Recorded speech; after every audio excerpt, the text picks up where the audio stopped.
오늘은 힘 가지고 죽으라, 힘 가지고 죽으라 라는 제목으로 하나님 말씀 증거하도록 하겠습니다. 오늘 부활주일입니다. 부활의 주님께서 하늘로 올라가시기 전에 그의 제자들에게 주신 마지막 말씀이 사도행전 1장 8절입니다. 오직 성령이 너에게 임하시면 너희가 권능을 받고 예루살렘과 온 유대와 사마리아 땅끝까지 이르러 내 증인이 되리라. 그러니까 주님의 마지막 명령은 뭐냐? 우리가 어떤 모습으로 서기를 원하느냐? 증인의 모습으로 서기를 원한다는 것입니다. 이 증인이란 말은 마르투스란 말인데 증인이란 말과 순교자란 말이 똑같습니다. 증거하다 보면 죽는다는 거죠.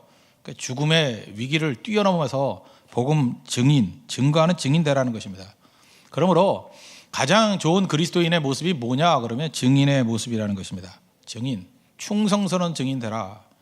18세기 영국의 부흥을 이끌었던 조지 피필드, 하도 이렇게 설교를 많이 했는가 봐요. 많이 하다 보니까 주변 사람들이 좀 쉬엄쉬엄 하십시오.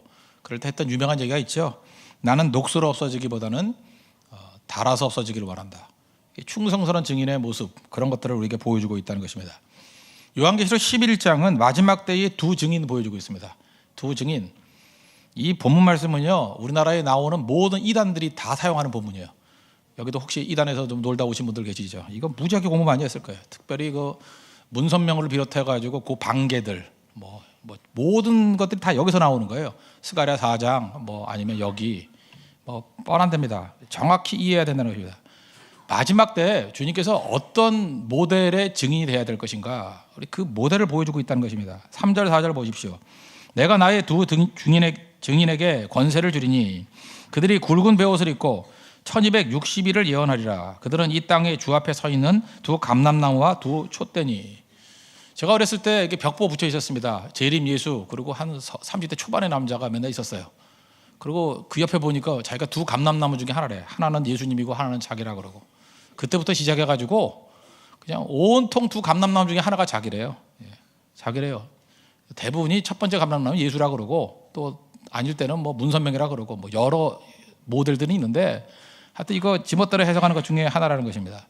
이게 스가랴서 4장에 나오는 얘기인데 4장 3절에 그 동산 곁에 서니 두 감람나무가 있는데, 또 4장 14절 같은 데 보니까 기름 부은 자는 둘이니 온 세상이 주 앞에 서 있는 자니라. 이게 두 감람나무 설명이거든요. 이 바보 천치들 한번 읽어봐요. 스가랴서. 거기 앞뒤 읽어보면 두 감람나무가 누구를 묘사하는 거냐? 포로에서 돌아왔을 때에 성전 짓는 것을 성전 재건을 주도했던 두 지도자를 얘기하는 거예요. 첫 번째는 앞부분에 나오죠. 대제사장 여호수아. 또 하나는 육적 지도자인 수룹바벨. 그래서 두 사람을 두 감람나무 그런 거예요. 여호수아하고 수룹바벨. 그래서 이는 힘으로 되지 아니고 능으로 되지 아니하며 이런 거 나오잖아요. 수룹바벨아 내 앞에서 평지가 되리라. 그 본문이거든요. 그러니까 두 증인을 얘기하는 것은 딴 게 아니라 하나님 앞에 잘 쓰임 받는 종이다. 그 얘기를 하는 것입니다. 촛대가 나오죠. 요한계시록 1장 20절 보니까 7 촛대가 7 교회라 그랬잖아요. 촛대는 교회를 뜻하는 것입니다. 그러니까 정리하면 촛대와 감람나무는 뭐냐? 증인 사명 잘 감당하는 교회와 성도다. 정말 무지하게 빨리 정의했죠. 이겁니다. 그러니까 무슨 얘기예요? 충성스러운 증인 되라. 충성스러운 증거 사명 감당하는 교회 되라. 그게 메시지예요. 이 간단한 얘기를 갖고 막 비비꼬아 가지고 자기에게 유리한 대로 해석하는 것들이 이단들의 접근이라는 것입니다. 오늘 본문 내용은 이거예요. 두 증인의 모습을 통해서 세 가지 살피겠습니다. 충성의 모습이 뭐냐? 도대체 충성해야 되는데 충성이 뭐냐? 두 번째는 충성하고 난 다음에 나타나는 결과가 뭐냐? 그리고 세 번째, 왜 우리는 충성을 못하냐? 이 세 가지 살펴보겠습니다. 첫 번째, 충성의 모습. 두 증인의 모습하고 똑같은 거죠. 어떻게 돼야 되느냐? 힘 가지고 죽으라. 이게 충성의 모습이에요. 힘 가지고 죽으라.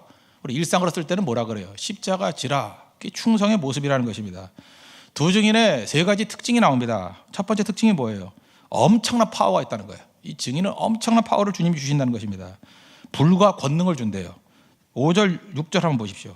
만일 누구든지 그들을 해하고자 하면, 이 증인들을 해하고자 하면 그들의 입에서 불이 나와서, 거북선 같아요. 불이 나와서 그들의 원수를 삼켜버릴 것이요, 누구든지 그들을 해하고자 하면 반드시 그와 같이 죽임을 당하리라. 또 권능이 있습니다. 6절, 그들이 권능을 가지고 하늘을 닫아 그 예언을 하는 날 동안에 비가 오지 못하게 하고, 또 권능을 가지고 물을 피로 변하게 하고 아무 때든지 원하는 대로 여러 가지 재앙으로 땅을 치리로다. 이게 두 증인에게 주신 권능이에요. 그러니까 이 두 이미지는 뭐냐 하면 모세 이미지와 엘리야 이미지를 이렇게 섞어 놓은 거예요. 강력하죠. 강력한 종이 되더라. 그죠? 어마어마한 능력이 있더라. 저도 이런 능력이 있었으면 참 좋겠어요. 그죠? 그래서 방해하는 자들이 있으면 땅이 쫙 갈라져가지고 죽고, 그런 거 여러분 안 느끼십니까? 설교 시간에 졸면은 불이 내려가지고 눈썹을 다 태워버리고, 예, 그죠? 누가 졸아요, 졸기는. 근데 전 능력이 없어서 졸아도 됩니다. 특히 두 증인에게 어마어마한 능력을 줬더라. 어마어마한 능력. 그런데 두 번째 아이러니컬하게도 힘없이 죽더라는 거예요. 7절 보십시오. 그들이 그 증언을 마칠 때 무정형으로부터 올라오는 짐승이 그들과 더불어 전쟁을 일으켜 그들을 이기고 그들을 죽일 터인즉 맥없이 죽습니다. 이게 뭐예요? 엄청난 능력이 있다. 첫 단계. 두 번째, 근데 맥없이 죽더라. 그리고 세 번째 단계, 세 번째 특징이 뭐냐? 하나님이 그를 다시 살리시더라. 11절 3일 반 후에 하나님께로부터 생기가 그들 속에 들어가매 그들이 발로 일어서니 구경하는 자들이 크게 두려워하더라. 다시 살아나더라. 부활이죠. 이 정령은 무슨 얘기입니까? 엄청난 파워가 있더라. 그런데 맥없이 죽더라. 근데 하나님이 다시 그를 살리시더라. 누구 이미지예요? 예수님의 십자가 부활 이미지예요. 그래서 이걸 명확히 보여주는 게 8절이죠. 이 두 증인의 충성스러운 증인의 모델이 뭐냐? 십자가 모델이라는 거예요. 8절 보세요. 그들의 시체가 큰 성 길에 있으리니 그들은 그 성은 영적으로 하면 소돔이라고도 하고 애굽이라고도 하니 그다음 나오잖아요. 곧 그들의 주께서 십자가에 못 박히신 곳이라. 그러니까 십자가를 바라보라 그 얘기죠. 그러니까 충성스러운 증인은 누구라는 것입니까? 십자가 지는 종. 다시 말해서 십자가를 지는 충성스러운 종의 특징이 뭐냐면 엄청난 능력을 가졌음에도 불구하고 죽는 자라는 거예요. 죽는 자. 이게 교회에서 말하는, 이 기독교에서 말하는 능력이 뭔지를 보여주고 있습니다. 능력이 뭐예요? 휘두르는 게 능력이 아니고 그 힘 가지고 죽을 수 있는 게 능력이다. 이게 충성스러운 종이 해야 되는 일이라는 것입니다. 힘은 왜 주셨어요? 휘두르라고 준 거 아니에요. 예수님께서도 복음서에 누구나 나오잖아요. 제자들에게 휘두르라고 준 게 아니라 섬기라고 준 거고 죽으라고 준 것이라는 것입니다. 지금 교회들 보십시오. 힘없는 교회, 힘없는 교회, 작은 교회라고 합시다. 작은 교회 또 뭐 성도들 피해의식에 사로잡혀 있어요. 피해의식이 뭐예요? 힘없다라는 거예요. 아니 세상적인 힘없는 게 왜 피해의식을 가져요? 그것도 힘을 추구하는 거죠. 추구하는데 못 가진 거죠. 또 힘이 있는 교회가 있습니다. 큰 교회라고 뭐 할 수 있죠. 여기는 뭐 아나무인이에요. 교회가 뭐 목사가 CEO인 줄 알고 막 이러고 살아요. 내가 얼마나 강한지, 그죠? 건드렸다가 까불면 죽어, 뭐 이런 식으로. 이게 무슨 힘이에요? 요즘에 우리 사회가 어떻습니까? 맨날 갑이 어떻고 의비고, 갑을론, 뭐 갑질한다, 뭐 을이 됐다. 그래서 우리 교회 뭐 오감재 장로님, 나 갑이다 그러고, 주울태 집사님, 맨날 난 을이다 그러고. 저는 을도 안 돼, 병이에요, 병. 네. 알아요? 다 이게 중심이 뭐예요, 중심이? 갑질 그만해요, 갑질 진짜 그만을 하고. 뭐 을이다, 병이다, 뭐 다 뭐예요? 다 힘을 중심으로 따지는 거 아니에요, 힘을 중심으로. 힘이 있다, 없다. 없어도 힘이고, 있어도 힘이고, 다 힘 추구하는 거예요. 이게 무슨 교회예요? 어떤 분은 그런 얘기를 해요. 뭐 빨리 힘을 기릅시다. 무슨 힘이요? 무슨 힘을 길러요? 뭐 휘두를 힘? 그거 아니거든요. 힘이라는 게 뭡니까? 그 힘 가지고 죽는 힘이에요, 죽는 힘. 야곱이 힘 많았습니다. 이것저것 잔머리 써가지고 힘 길렀잖아요. 힘 길러서 뭘 한 게 있어요? 야복강가에서 하나님이 박살을 내버리죠. 마지막 남은 힘, 환도뼈 깨버리잖아요. 이제 힘 쓸 수 있니? 없지요. 하나님만 의지할 때 그게 진짜 힘이죠. 여러분 지금 엉뚱한 힘 구하지 마십시오. 고린도후서 12장에서도 보면 바울이 육체의 가시 없애달라고 기도했잖아요. 그때 주님이 뭐라 그래요? 야, 너 그 외적인 힘 갖고 뭐 하나님의 일을 하는지 아느냐? 고린도서 12장 9절 보니까 내 은혜가 내게 족하도다. 내 능력이 약한 데서 온전해진다. 그거 모르니? 그거 휘두를 힘 달래? 진짜 힘이 뭔데? 죽는 게 힘이야. 그걸 우리에게 보여주고 있다는 것입니다. 성도들 이렇게 전도할 때, 뭐 이렇게 기도할 때 옛날 그런 기도했습니다. 사역자들은 좀 사역 잘하는 사역자가 오고 설교 잘하고 신실한 사역자들 오기를 원합니다. 교인들은 이렇게 충성스럽고 뭐 이런 사람들 오기를 원합니다. 그런 사람만 다 모이면 그게 무슨 교회예요? 좀 생각이 바뀌었어요. 이제 기도가 바뀌었어요. 그냥 아무데도 갈 데 없는 사람들 오게 해주십시오. 그랬더니 응답으로 자꾸만 그런 사람만 와요. 아무도 환영하지 않는 사람들 오게 해주십시오. 그게 교회죠. 사역자도 뭐 다 잘하면 그거 뭐 어디 가서는 다 잘할 거 아니에요. 좀 부족하더라도 그저 이렇게 충성하는 모습 있는 사람들을 오기를 원합니다. 주님께서 우리에게 유능하라 그랬어요, 언제? 똑똑하라 그랬어요? 근데 한 가지 요구하는 거 있어요. 죽으라는 거. 여러분들이 하나님 앞에 나올 때 유능함 자랑하는 거 아닙니다. 지혜 자랑하는 거 아니고 딱 하나는 들고 나와야 돼요. 일주일 동안 내가 어떻게 죽었는지 죽은 모습 들고 나와야 돼요. 고린도서 4장 10절 보니까 우리가 항상 예수의 죽음을 몸에 짊어지면 맨날 죽는다는 거예요. 예수의 생명이 또한 우리 몸에 나타나게 하려 함이라. 내가 죽어야 예수님의 능력이 나타난다는 것입니다. 얼마나 죽었어요? 이긴 얘기하는 거 아니에요. 죽는 얘기하는 거예요. 얼마나 죽었습니까? 충성스러운 종은요, 하나님께서 어마어마한 능력을 주셨는데 그 힘 가지고 죽을 수 있는 능력이에요. 죽을 수 있는 능력. 제가 어저께 저녁에 설교 준비하다가 축구를 하러 봤습니다. 레버쿠젠, 우리 손흥민 있는 팀이죠. 그 팀에서 잘 문제가 되는 게 벨라라비라는 선수예요. 이게 피부색이 좀 검은 애인데 독일 출신의 애인데 뭐 독일 분데스리가니까 얘는 지 혼자 골이 넣으려고 그래요. 물론 손흥민하고 지금 경쟁이에요. 거의 같은 골을 넣고 있어요. 제일 많이 넣고 있는데 너무 탐욕이 심해. 탐욕. 그런데 오늘 제호가 뭔지 알아요? 탐욕스러운 벨라라비. 그죠? 자기 희생하니까 팀을 살렸다요. 이번에는 자기가 다 넣을 수 있었어요. 첫 골을 다 넣을 수, 함부르크와 갈 때 다 넣을 수 있었는데 요즘에 얘가 이제 은혜 받았는가 봐.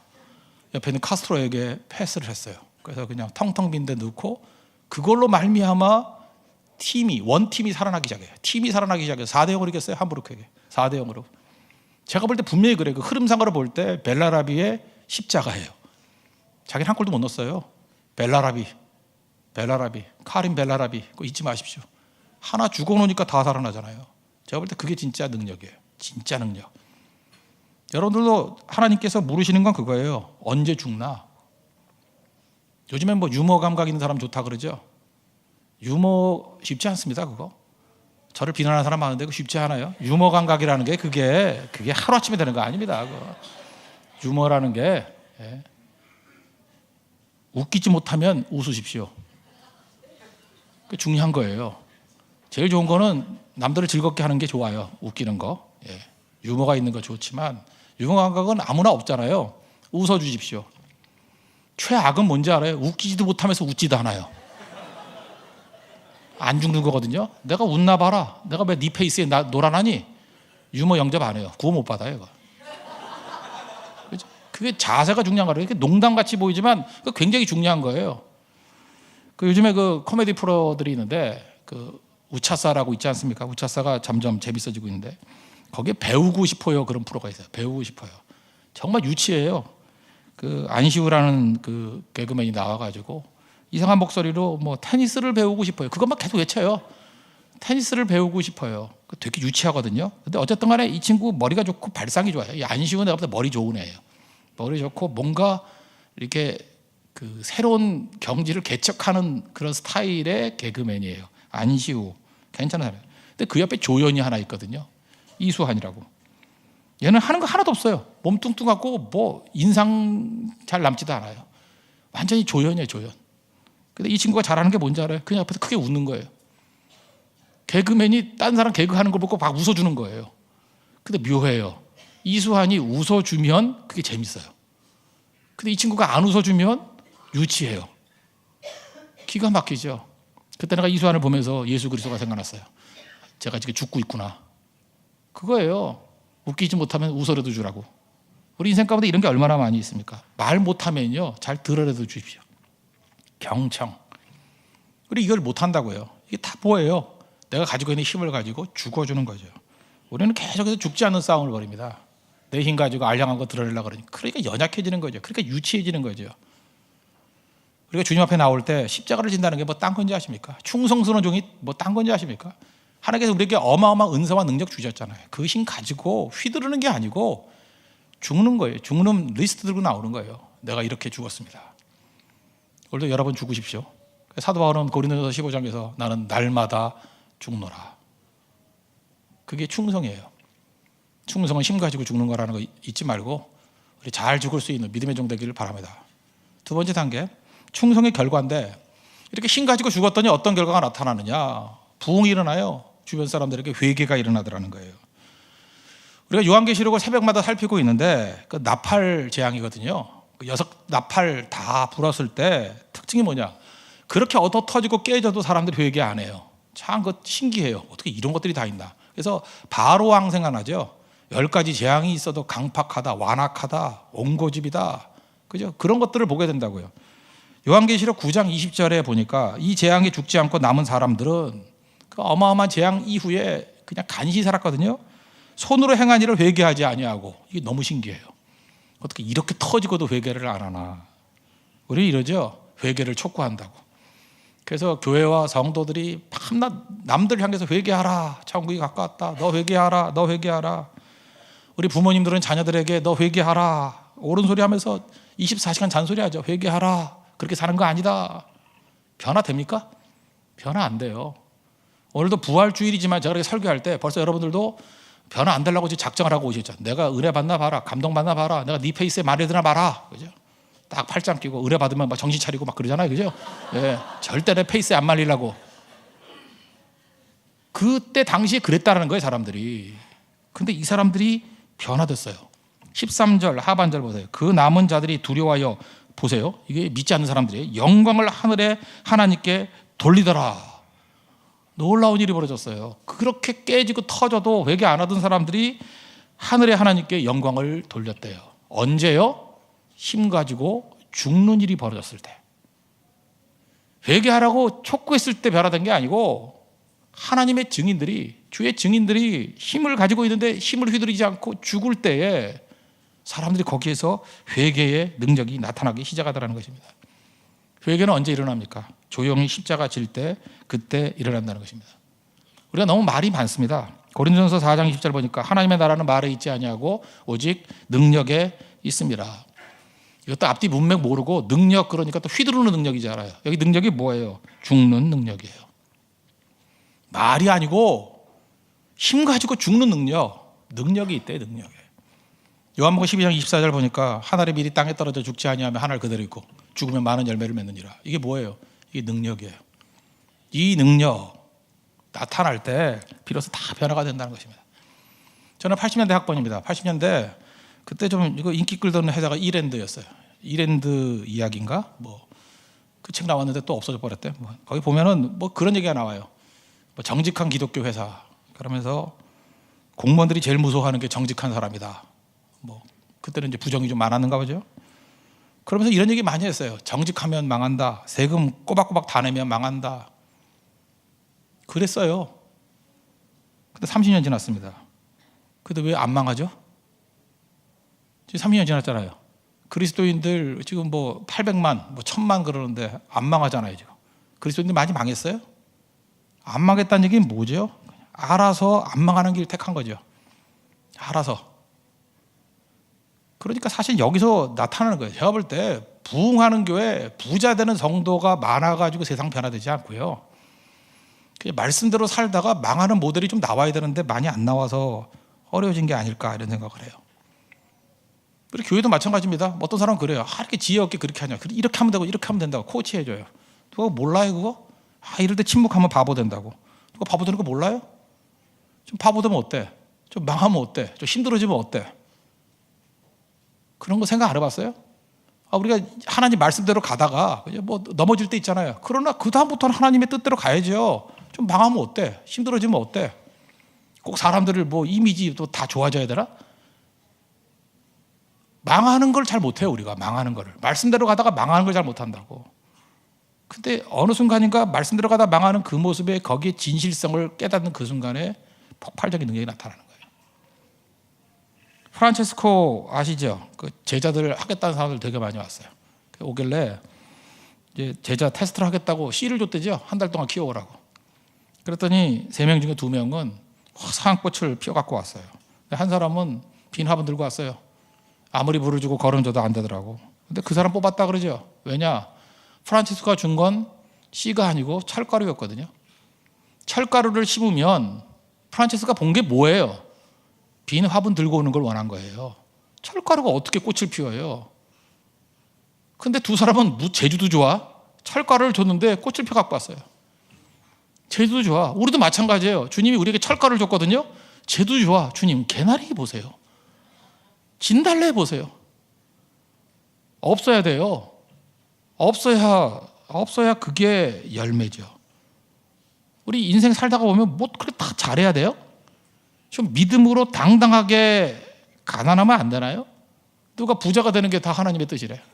당당하게 가난해지고 당당하게 약해지고 당당하게 초라해지고 그러면 좀 안 되나요? 요즘 패션 가운데 그런 거 아세요? 까모플라주. 우리 사모가 그러대. 나한테 무슨 군대를 뭐 가고 싶어 그러냐. 잠깐만 이렇게 군복 같은 것만 입고 다닌다고 뭐라 그러는데 다 그 신학적인 의미가 있는 거예요.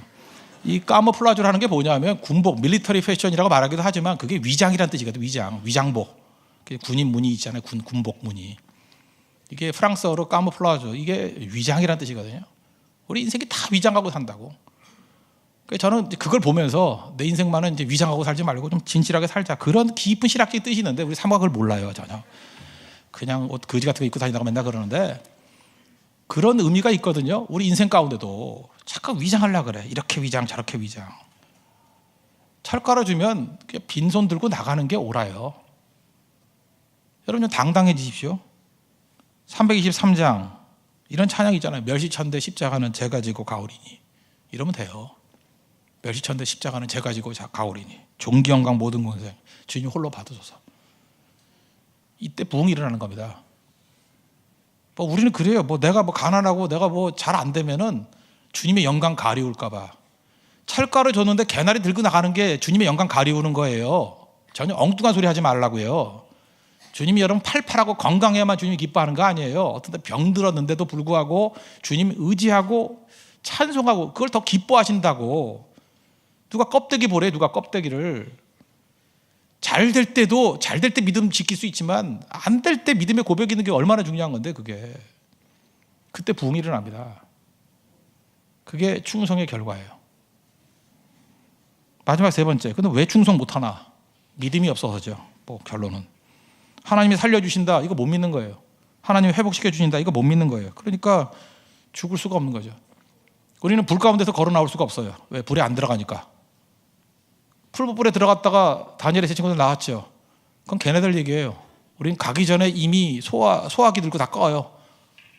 불 속에 왜 들어가? 타 죽으려고? 안 들어가요. 알아서 다 피해요. 다 피한다고. 그래서 능력이 없는 겁니다. 부활에 대한 믿음이 없어요. 우린 절대로 손해볼 짓 안 해요. 죽을 짓 안 해요. 교회에서도 보면 뭐 예를 들어 이번에 네팔 선교 가는 거 약간은 죽을 짓이거든요. 바보 짓이거든요. 방학 때도 아니고 휴가철도 아니고 시간과 물질 희생해서 사실 바보짓, 손해볼 짓이거든요. 근데 좀 하잖아요, 몇 명들. 그래서 좋은 교회예요. 근데 대부분의 사람들, 좀 머리 돈다는 사람들은 손해볼 짓 안 해요. 죽을 짓 안 해요. 그렇게 똑똑해서 뭐 그렇게 많은 인생 잘 살았어요? 여기도 좀 이성이 있다는 분들이 있죠. 그래서 나는 예수 그렇게 안 믿을 거야. 그렇게 해서 뭐가 그렇게 세련되게 잘 되던가요? 믿음이 뭔데요? 주님의 약속 믿고 손해볼 짓도 하고 죽을 짓도 하고 죽을 짓이 아니라 죽음에도 가고 그래야 부활의 능력이 나타나는 거죠. 교회 다닌다는 것과 믿음으로 산다는 것은 다릅니다. 믿음의 반대말은 불신 아니고 염려예요. 여러분 잠깐만 자기 자신의 능력을 믿고 내가 알아서 손해볼 짓 안 해. 이런 사람들의 특징은 염려가 떠나질 않아요. 근심이 떠나질 않아요. 자기 판단이니까. 여러분 하나님 보호 안 믿잖아요. 내 판단으로 살아야 되니까 염려, 근심 떠나질 않죠. 염려가 지금도 많죠. 부활절에도 염려가 많죠. 염려는요, 염려하지 말아야지 그런다고 안 없어져요. 염려하지 말아야지 그래서 없어질 것 같으면 염려 누가 해요? 그 바보가 하는 거지.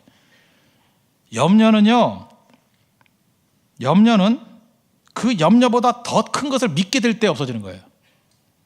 잊지 말라고요. 염려는 염려하지 말자고 없어지는 게 아니라 염려보다 더 큰 존재를, 더 큰 것을 믿게 될 때 없어지는 거예요. 그래서 예수님 믿음 없으면은 온갖 염려 다 밀려 들어와요. 온갖 잡다한 거 다 들려요. 잠 못 이뤄요, 잠 못 이뤄. 막 우왕좌왕하고. 염려보다 큰 존재를 믿어야 된다는 것입니다. 두려움과 염려는 그래서 불신이에요. 믿음 없으면 나타나는 겁니다. 두려움, 염려. 여러분 하나님 믿으면 염려 사라집니다. 여러분 돈을 믿어요? 하나님을 믿어요? 이렇게 말하면 어떻게 크리스찬인데 뭐 돈을 믿게 된다고 말하나? 하나님을 믿어요 이러죠. 제가 한번 예를 들어볼까요? 제가 중심 얘기했죠. 예수님 중심인지 아닌지. 있어 보냐 없어 보냐. 이게 있고 없고 보면은 내 삶이 흔들려. 그럼 그게 중심이었던 거예요. 똑같은 개념입니다. 예를 들어서 내가 등록금이 없었어요. 등록금이 없어서 이건 등록금 비싸죠. 뭐 얼마쯤 합니까? 한 학기에 뭐 한 500만 원쯤 한다고 합시다. 아직 뭐 이과나 뭐 이렇게 좀 많이 내는데 500만 원보다 적을 건데 하여튼 1년이면 1000만 원 아니에요. 내가 1000만 원이 없어서 염려했어. 근데 1000만 원이 생겼어요. 그랬더니 염려가 사라졌어요. 그죠? 그 사람은 돈을 믿는 사람입니다. 맞죠? 돈을 믿으니까 없을 때는 불안했다가 있으니까 안도하잖아요. 집, 요즘에 뭐 전세비 어렵다. 집값 뭐 얼마로 할까요? 그냥 넉넉 잡고 합시다. 한 5억 정도라고 합시다. 너무 작게 잡았나요? 좀 큰 집 사는 데까지 10억이라고 합시다. 예. 근데 어떤 사람이 그냥 5억을 해요. 5억으로. 5억이 없어가지고 힘들었어요. 5억이 없어서 막 염려했어요. 근데 5억이 생겼어요. 그래도 염려가 사라졌어요. 그 사람 돈 믿은 거잖아요. 아니에요? 있거나 없거나 그거 믿지 않았으면은 왜 그것 때문에 근심해? 실제로 보면 다 어떤 사람은 1000만 원 생겨서 막 희희낙낙해. 이제 근심이 다 사라졌대. 목사 앞에서 그런 소리를 막 해. 1000만 원 생겼는데 근심이 다 사라졌대. 그럼 너 도대체 뭘 믿은 거야? 하나님이 함께 하시면 그죠? 뭐 어떤 난간 속에서 못 이겨요 그거? 하나님이 우리 공급 안 해주시나요? 공과고의 하나님 유저 안 부르니까 믿음이 다 사라졌어요? 다시 볼까요? 공과고의 하나님? 공급하시고 가르치시고 고쳐주신 하나님, 우리가 믿는 창조주 하나님 아니에요? 교회도 마찬가지입니다. 교회도 돈이 결정하면 안 돼요. 뭐 네팔 선교, 인도 선교, 말레이시아 선교 뭐 가야 될 것인가 말아야 될 것인가 뭐 우리는 별로 이게 논의도 안 하지만 예를 들어서 이게 가야 됩니까 안 가야 됩니까를 물을 때 예산으로 묻는 사람이죠. 예산이 있냐고.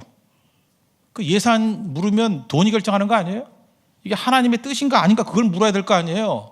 하나님의 뜻이라 그러면 하는 건데 돈이 부족해 그러면 달라 그래야지 하나님 앞에 뭐 채워달라 그러든지 아니면 뭐 우리 교회 옆에 조폐공사를 만들어서 뭐 남는 거 일로 주라고 뭐 하든지 뭐 어떻게 말도 안 되는 기도를 해도 그렇게 해야지 맞는 거 아니에요? 하나님을 믿는 사람이라 그러면. 근데 우리는 하나님 믿지 않아요. 돈을 믿어요. 하나님 의지하지 않아요. 세상 의지한다고. 그래서 충성을 못하는 거예요. 나는 충성 못하는 게 기질이다 이렇게 생각하지 마십시오. 기질 아닙니다. 믿음이 없는 겁니다. 믿으면 충성하게 되어 있습니다. 충성하면 세상이 그걸 보고 회개하고 부흥이 일어나요. 충성이 뭐라고요? 힘 가지고 죽는 거예요. 이게 기독교입니다. 오늘 부활주일입니다. 부활주일에 여러분 죽어도 살겠고 믿습니까? 다시 살아나 믿습니까? 그래서 믿음의 뿌리는 부활이에요. 우린 죽지 않습니다. 죽어도 살아요. 주님이 회복시켜주고 살려주실 것입니다. 그거 믿고 항상 승리하는 하나님의 거룩한 종 되기를 축원합니다. 모두 다 자리에서 일어나겠습니다. 160장 찬양하겠습니다. 무덤에 머물러.